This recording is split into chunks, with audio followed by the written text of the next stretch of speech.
How Wags Almost Missed the Show by Kathleen Warren. It was a busy morning at Network Wiggles. Anthony was checking the cameras and Murray was tuning his guitars. Greg was at the control panel and Jeff was asleep. "Wake up, Jeff," called Murray, moving across to tidy up the set. "There's a lot to do." Jeff yawned and stretched. "Sorry, I didn't mean to fall asleep. What's happening?" "You can't have forgotten," said Greg. "Everyone will be here soon." "Are they coming for lunch?" asked Anthony hopefully. Greg shook his head. "Of course not. We're making a television program right here in the studio." Just then, Captain Feathersword, Henry the Octopus, and Dorothy the Dinosaur arrived. "Hello," Murray greeted them. "We're nearly ready. Where's Wags?" Captain Feathersword, Henry, and Dorothy looked worried. "Isn't he here?" they asked. "No," replied Greg. "We thought he was coming with you." "He went for a run this morning, and we decided he must have come straight here," said Captain Feathersword. "I hope he won't be long. We need him for the show." "Perhaps he's got stage fright and doesn't want to perform," suggested Dorothy. Henry laughed. "Not Wags. He's been practicing for weeks. He's so excited about having his own spot in the show." "Perhaps we should look for him," suggested Anthony. "There's not much more to do here." Everyone agreed.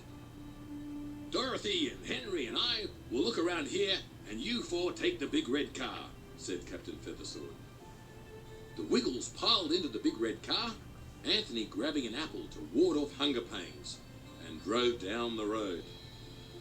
They passed a cow in a paddock. "Have you seen Wags?" they asked. "Mm," replied the cow, shaking her head. They passed a flock of sheep. "Have you seen Wags?" asked the Wiggles. "Meh, meh," said the sheep. "The trouble is," said Murray, "we don't know where to look." Just then, a pelican flew above them, flapping its wings and making pelican sounds. Jeff pointed at the pelican. "That pelican is trying to tell us something. I think it wants us to follow it."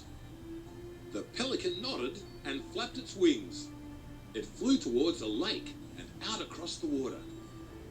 "The big red car can't go on water," said Greg. "Look," said Anthony, pointing to the middle of the lake. There, in a small boat, was Wags with a fishing rod in his paws. The Wiggles rushed to the shore. They waved and shouted, "Hey Wags, you'll be late for the television program at Network Wiggles." Wags looked up in astonishment. He grasped the oars and rowed back to the shore. "I'm sorry," he said. "I didn't realize it was so late. It was peaceful out there on the lake, and I thought a spot of fishing might calm my nerves before the show. The time just slipped away." "We were worried about you," said Murray. "We're glad you're safe, but we'd better get back to Network Wiggles." "I'm off," woofed Wags, running over the paddocks in the direction of Network Wiggles, while the big red car followed behind. Everyone was pleased to see that Wags was safe and sound. "It's on with the show, me hearties," cried Captain Feathersword. The cast took their places.